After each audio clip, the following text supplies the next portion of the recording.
নমস্কার। আজকের এই ভিডিওতে আমার পছন্দের ৪ টে বাংলা সিনেমা আমার মনে হয়েছে এই সিনেমাগুলো কিন্তু রিলিজ দেওয়া কিন্তু অবশ্যই দরকার। কেননা দেখবেন এখন এটা এক প্রকার ট্রেন্ড সেট হয়ে গেছে। অনেক হিন্দি সিনেমা, বাংলা সিনেমা কিন্তু আবার রিলিজ দেওয়া হচ্ছে। তার পেছনে কোনো কারণ আছে। সেই কারণগুলো কি এবং এই সিনেমাগুলো কতটা গুরুত্বপূর্ণ ছিল? তার ১ম এই যেই সিনেমাটা নিয়ে কথা বলব 'জিদ্দার ক্রান্তি' যেটা হচ্ছে ২০০৬ সালে এসেছিল জিৎ এবং স্বস্তিকা মুখার্জী এবং এটাকে ডিরেক্ট করেছিলেন রিঙ্গো ব্যানার্জী এবং এরকম একটা বাংলা সিনেমা যেখানে রিঙ্গো কিন্তু স্ক্রিন প্লে, পরিচালক প্লাস এডিট করেছে প্লাস গান দিয়েছে। মানে এই ৪ টে ডিপার্টমেন্ট তিনি একা সামলেছেন। ঠিক আছে? এবার দেখুন জিদ্দার কেরিয়ারে 'ক্রান্তি' কতটা একটা ফাইনেস্ট মুভি হয়েছে। জিদ্দার প্রিভিয়াস ৩-৪ বছর আগের ছবি দেখে নেন বা পরবর্তী ছবি দেখে নেন। জিদ্দার এখানে অ্যাক্টিং না পুরোপুরি ম্যাচিউর একটা অ্যাক্টিং। আপনি যদি 'ক্রান্তি' যদি দেখে থাকেন তাহলে কিন্তু সেটা বুঝতে পারবেন। আর এই সিনেমাটার সবচেয়ে ভালো পজিটিভ দিক হচ্ছে এই সিনেমার রাইটিং। এখানে জিৎ মেইন হচ্ছে লিড অ্যাক্টর। তার দেখবেন একটা প্রিভিয়াস স্টোরি আছে। তারপরে সে নিজের জায়গা পরিবর্তন করে একটা নতুন শহরে আসছে এবং সে তার কর্তৃত্ব বজায় রাখার চেষ্টা করছে কিভাবে? এবার যদি চলে আসি ভিলেনের সাইডে, মানে এখানে তো আশিস বিদ্যার্থী হচ্ছে ভিলেন। তা ভিলেনের ব্যাপারটাও কিন্তু ওয়ান ডাইমেনশনাল নয়। কেননা তারও কিন্তু একটা প্রিভিয়াস স্টোরি রয়েছে। ভিলেনের যে ভাই রয়েছে ঋষি কৌশিক, তার চরিত্রটাও কিন্তু যথেষ্ট এখানে গুরুত্বপূর্ণ। আরেকটা ভালো দিক আমার যেটা লেগেছে যে বাংলা সিনেমায় দেখবেন যেরকম ব্যাকগ্রাউন্ড মিউজিকের কাজ হয়, তখনকার সময়ের কথা বলছি। যে একটা ধুম ধাড়াক্কা, একটা সেরকম একটা লাউড মিউজিক চলছে। ক্রান্তির মধ্যে কিন্তু সেই লাউড ব্যাপারটা নেই। ওকে? দেখবেন একেকটা অ্যাকশন শট হচ্ছে বা একটা কোনো ডায়ালগ বলছে, পুরো ব্যাকগ্রাউন্ড পুরো চুপ। শুধুমাত্র তার কথাটা শোনা যাচ্ছে। জুতোর আওয়াজ পড়ছে। এই যে দেখবেন যে কলেজ ক্যান্টিনে যখন জিতের সাথে যখন ইন্ট্রোডাকশন হচ্ছে, বলছে, "রবীন্দ্রনাথ, হ্যাঁ, তা তোমার নামটা কি?" বলছে, "জিৎ।" ঠিক আছে?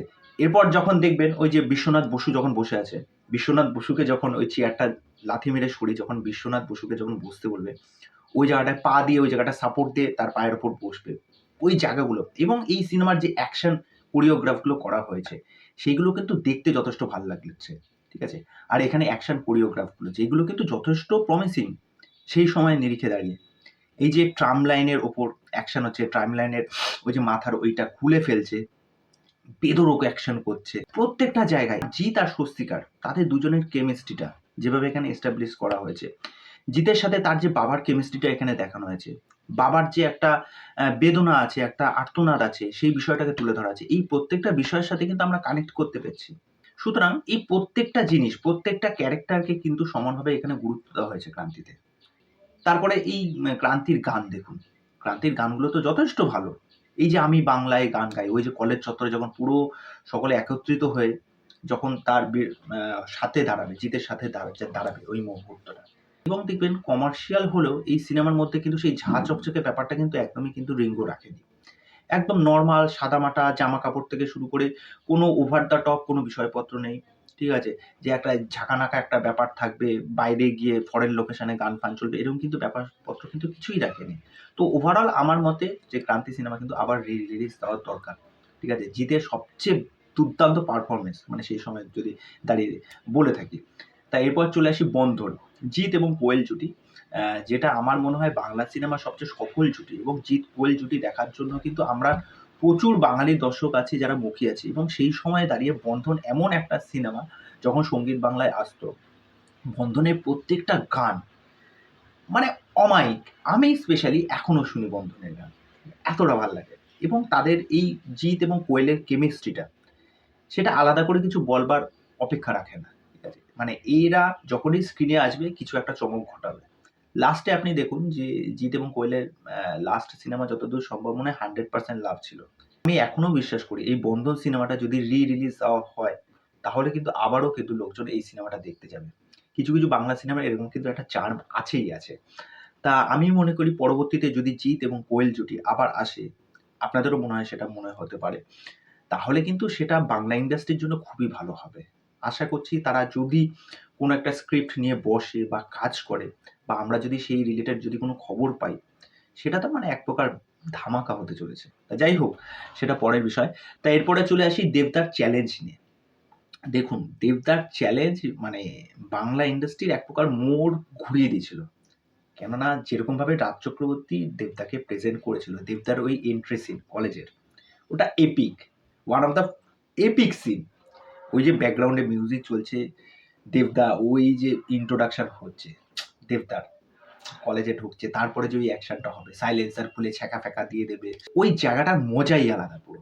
তারপরে চলে আসি, দেখুন এই যে আপনার রজতাভ দত্তর সাথে দেবদা যে টাসেলটা হচ্ছে, এই যে দুষ্টু মিষ্টি ব্যাপারটা চলছে, তারপরে এখানে যে কমেডিগুলো, ঠিক আছে, তারপরে এখানে রোম্যান্সগুলো, আর চ্যালেঞ্জের প্রত্যেকটা গান, ফরেন লোকেশনে যেহেতু শুটিং হচ্ছে, চ্যালেঞ্জের প্রত্যেকটা ভজ গৌরঙ্গ থেকে শুরু করে মাহিরে মাহিরে থেকে শুরু করে তারপরে ওই যে যেটা হচ্ছে আপনার একটা বারের মধ্যে মনে হয় কি আমার কি ভজ গৌরাঙ্গ লহ গৌরাঙ্গ, কি ছিল সেই সব দিনগুলো, ঠিক আছে। তা আমি মনে করি চ্যালেঞ্জের মতো সিনেমা যদি আবার রিলিজ দেওয়া হয়, তাহলে কিন্তু এই সিনেমাটা লোকে আবার দেখতে যাবে, ঠিক আছে। মানে চ্যালেঞ্জের প্রত্যেকটা জায়গা মানে আলাদাই। এবং যখন ওই রজতাভ দত্ত যখন তার মেয়েকে তার দাদুর বাড়িতে যখন দিয়ে আসবে, আর ওই জায়গাটার চত্বরে ওই যে দেবের যে অ্যাকশনটা, ওই গ্রামের ওর দাদুর যারা রক্ষী আছে তাদের সাথে যখন এই অ্যাকশনটা করবে, এবং দেবকে যখন আমরা দেখি জিন্স পরে ওই সাদা রঙের গেঞ্জি পরে যখন অ্যাকশনটা করবে, আলাদাই আলাদাই ছিল। মানে ওইগুলো হচ্ছে এক একটা মুহূর্ত তৈরি হয়ে গেছিল।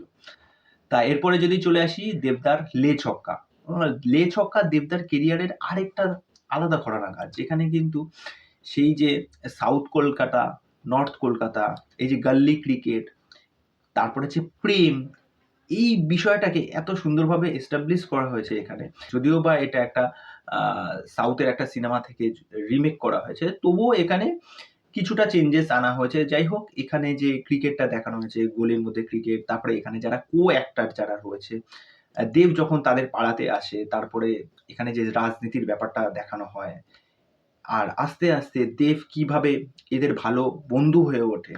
যে পুরো বিষয়টা না এত সুন্দরভাবে, একটা বাইরের থেকে একটা ছেলে আসছে, ছেলেটা এসে নানা রকম অনেক কিছু জিনিস ফেস করছে পাড়ায় ঢুকে, তারপর পাড়ার মধ্যে শুরু হয় রাজনীতি, তারপর হচ্ছে ক্রিকেট, এই দুটো জিনিস এত সুন্দরভাবে এখানে ব্লেন্ড করেছে, যেটা কিন্তু বাংলা সিনেমায় আজ অব্দি কিন্তু এই বিষয়টাকে কিন্তু ফুটিয়ে তোলা হয়নি, যেটা কিন্তু খুবই ভালো।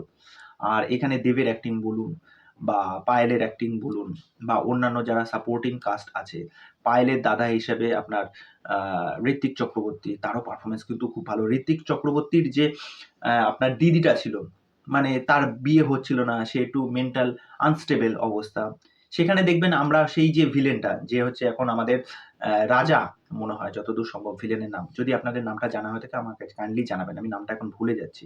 মেছো মেছো রাজা নাকি জানা একটা নাম। এবার তার সাথে যে দিদির যে একটা মাখো মাখো ব্যাপারটা তৈরি হচ্ছে না, মানে তার হচ্ছে ওই জমির ওপরে নজর, বা পায়েলের ওপর নজর, তারপরে দেখা যায় যে কি হচ্ছে।